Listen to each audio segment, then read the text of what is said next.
On Easter Day in 1772, Dutch explorer Jacob Roggeveen spotted an island in the South Seas, highly isolated from the rest of the world. The island was adorned with nearly 1,000 large statues standing 30 feet tall. Roggeveen called the place Easter Island, and in the 250 years since, the island has continued to mystify people across the world. Just 14 miles long and 7 miles wide, the island lies over 2,000 miles from the coast of South America and 1,100 miles from the nearest Pitcairn Island, making it the most remote inhabited location on Earth. Upon its discovery by the Western world, people could hardly understand how the islanders, without any mechanical power, could raise such large figures. Many people have also speculated about the origins of the island, known to its inhabitants as Rapa Nui, and the stone heads that are found there. Researchers have suggested that the statues may have been positioned in locations where fresh water was available to the islanders.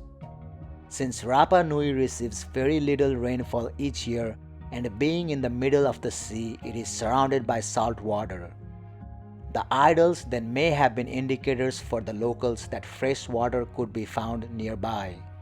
This is of course only one of many potential theories, and it only answers one of the dozens of questions researchers have about the island and its large stone heads.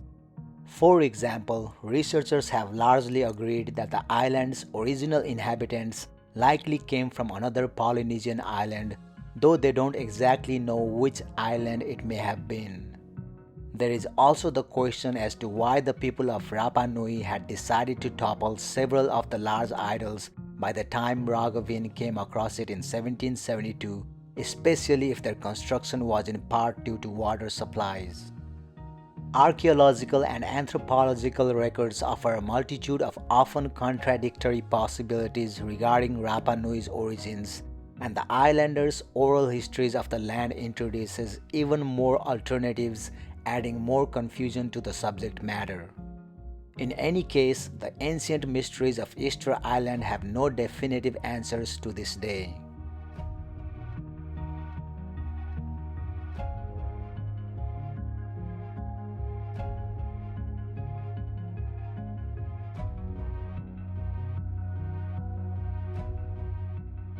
Several ancient authors from many parts of the world have mentioned the ever-burning lamps at different points in history. These mysterious lamps, which were usually found in tombs and temples, supposedly burned continuously without human intervention for hundreds and in some cases even thousands of years. The early civilizations such as the Egyptians, Greeks, and Romans used to seal lighted lamps in the tombs of their dead as offerings to the god of death. Possibly it was also believed that the lights would guide the dead to the afterlife. Some of the lamps were enclosed in circular vessels for protection, and instances have been recorded in which the original oil was found in them in a perfect state of preservation after more than 2,000 years. Many of these lamps were burning when the tombs were sealed, and it has been said that they were still burning when the vaults were opened centuries later. When the lamps were discovered by vandals and looters, many superstitious people tried to destroy them and blamed pagan priests for the phenomenon. Some even blamed the devil or just refused to believe lamps could burn for an unlimited amount of time. While the tales about these lamps could be some imaginative stories which cannot be real because no physical evidence has ever been found, the idea that the ancient people possibly knew how to prepare a fuel which would renew itself as rapidly as it was consumed, and that the information simply got lost with the time, has been a source of considerable controversy among experts and researchers.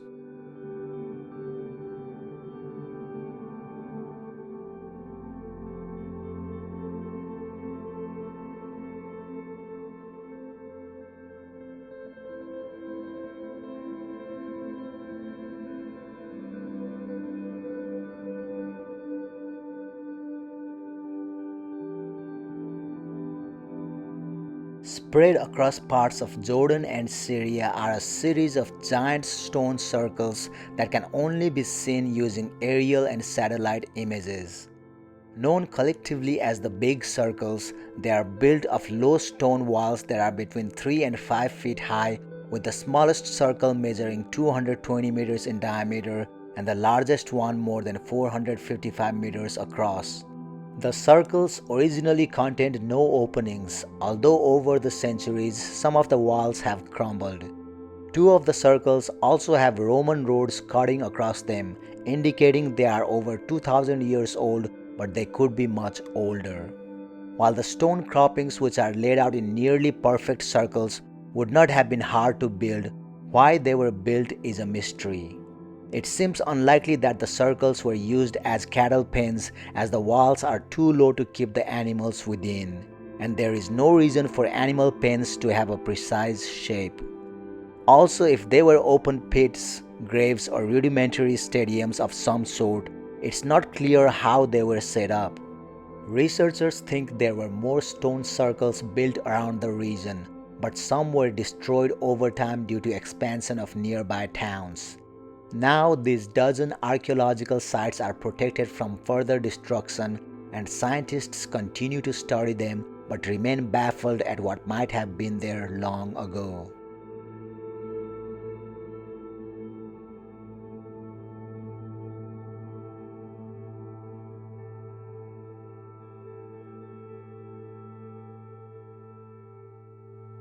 Born in 1162 in Mongolia, Genghis Khan unified the Mongols and created an empire that to this day stands as the largest contiguous empire in history. His empire stretched from northern China all the way to present-day Hungary in Central Europe, and his successors would go on to conquer even more territory. The ruler died in 1227 during a campaign in China, but very little is known about how he died or his burial. It is believed that his body was brought back to Mongolia and buried on a site he had personally chosen years before, but to this day his tomb has never been found. Legend has it that the 1,000 soldiers who carried the Khan's body to the burial site were killed to prevent them from disclosing its location. Then those who killed the burial brigade were also dispatched.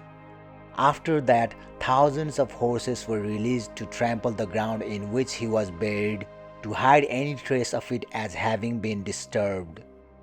Other stories tell of a forest being planted or even a river being diverted to hide the site. A more logical explanation puts the great Khan's tomb in his birthplace in the Khenti Aimag province of Mongolia. Attempts have been made over the years to locate the tomb, but investigating the region and looking for the tomb is easier said than done because the Mongolian government forbids access to the site to maintain the area's respect and history.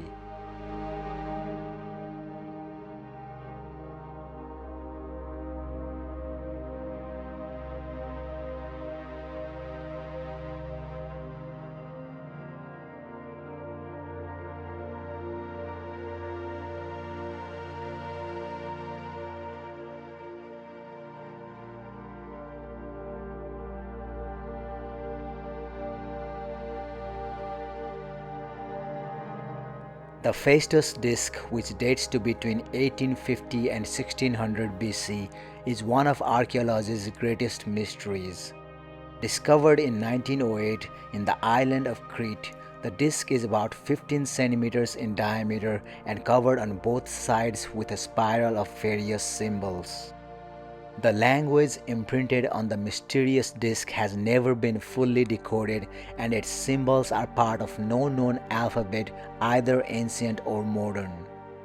Some symbols, however, do bear resemblance to those found in Linear A and Linear B, which were the ancient languages of the Minoans. Others are similar to hieroglyphs found in ancient Anatolian sites.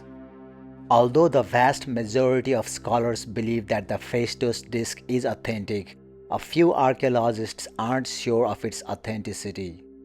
Now on display at the Archaeological Museum of Heraklion, its purpose and meaning and even its original geographical place of manufacture remain disputed, making it one of the most famous mysteries of archaeology.